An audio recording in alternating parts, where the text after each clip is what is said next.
Intro music for you guys again. We're back. Thought I'd give a little review of some of the past stuff I was talking about earlier. Give you a little more detail. Always more to come. Okay, so we can get that down while we get.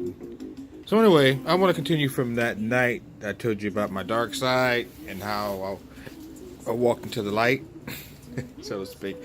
Let me take that back a little bit farther. Tell you how I was enlightened about the light. Back in 1978, remember the story about the automat? Well, one night I went to the automat. I was just getting in from a date. I was going to go see Patti LaBelle. I was going on a date, so I decided to stop by there and because I just came out to please. It was about 9 o'clock at night. Herbie was in the studio. So Herbie's playing People Make the World Go Round. Just playing around the piano. So I started singing with him a little bit. Vibing with him a little bit. So that night, he put me to the side and introduced me to Buddhism. So he pulls out the beads, the chanting, the Buddha and all this, and started chanting with me. I knew something special about that. I knew there was something special about Herbie Hancock introducing me to Buddhism. But I didn't get it then. So he had gave me some numbers for people locally that I can keep in touch with. But I was born Baptist, so I ain't trying to confuse myself. I ain't trying to convert, so I really appreciate Herbie. I really appreciate Herbie for that, though. He enlightened me a little bit. I got a little something out of that chanting. I did, and from that, it changed me. So let's move on. Let's move on. That was when I was young. Okay. So when I came out of high school, like I said, I ended up doing security, and from my messenger job, I got a job at a print shop. Okay, Central Press, right down 6th Street, right at Harrison, I think it is, Bryant. Got a job there. Did pretty good there. I was delivering stuff, and that's what I was all about. It was one of the places I delivered to, and I asked the brother for a job. It was a brother. Run by, his boss, of course. So anyway, let me give you a little something, a little experience I had with them. One day, we were delivering some boxes, I guess, downtown. Normally I do stuff by myself, but this particular time, the boss himself and someone else that came with me to load these boxes into a van. So they told me to wait. Instead of me piling in the van with them, or they waited, they had another vehicle available, they had me wait. So I felt kind of bad about that. I had to wait 30 minutes out here on the sidewalk here. I'm getting paid, but still, though. So I told the brother that, and he was one of the printers, right? So I told the brother about it. The brother says, he didn't like it. So he went to the boss. White man, of course. The white man fired him, right? Gave me his job. I knew nothing about cutting no paper. Gave me the job, set me up. But what I hate about that, I hope the brother's out there somewhere, is that I didn't intend for that to happen. I didn't intend for you to go and start a civil rights movement because you were married to one of the ladies that worked there. You were married to a beautiful African-American young lady. You always meant to be. I hate that it happened, but that's the times we lived in the 70s. You can't speak up. You better keep your mouth shut. And I couldn't keep my mouth shut. So, he set me up. I was out of there, but I landed on my feet. Okay? I was landed on my feet. So, speed it up a little bit. I ended up, like I said, I was in security. So, after that incident with the crack, I quit, left it alone.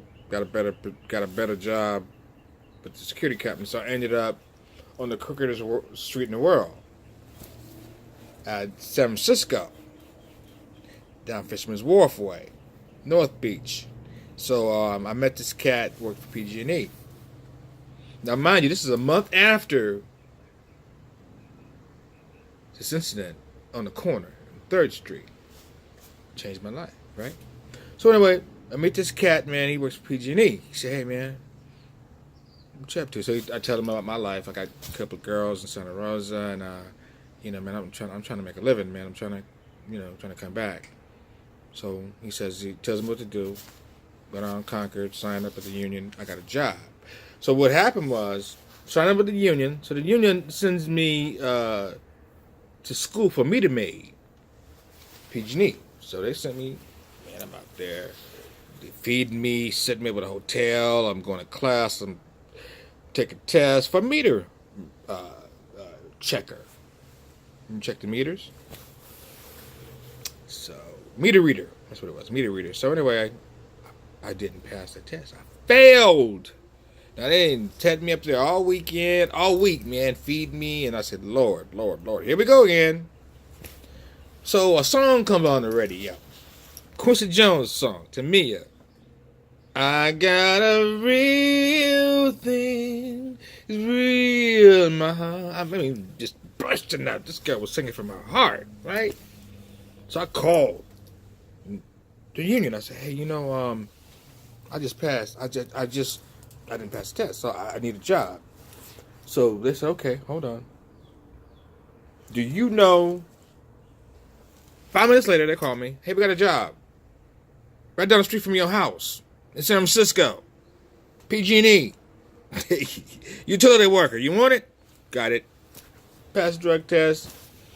God is good.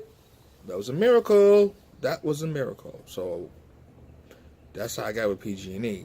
After the dark side came to the light, God blessed me. Okay? Ended up moving out the house, got a car. I mean, life was good for a minute.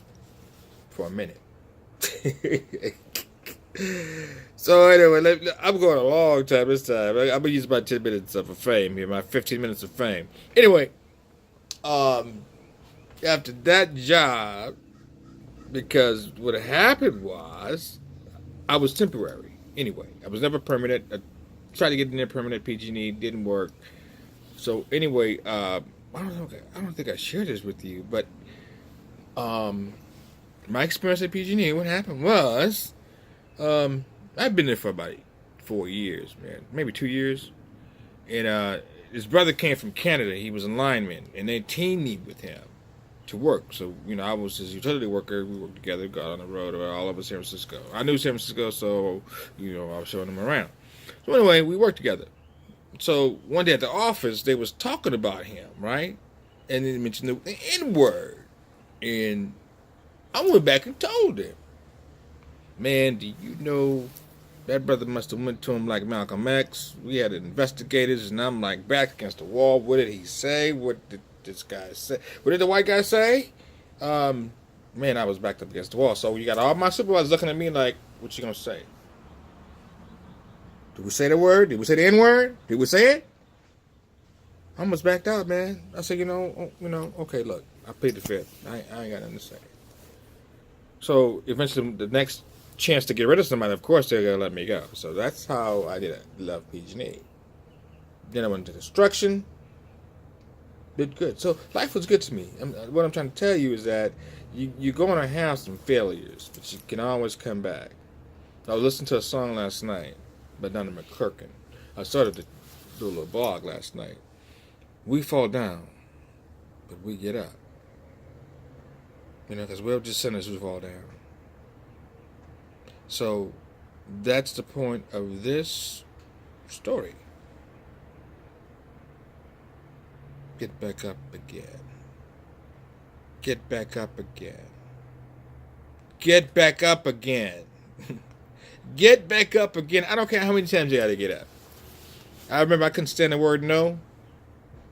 It would depress me, but throw me against the wall, throw me into a corner, but now, bring it on, baby.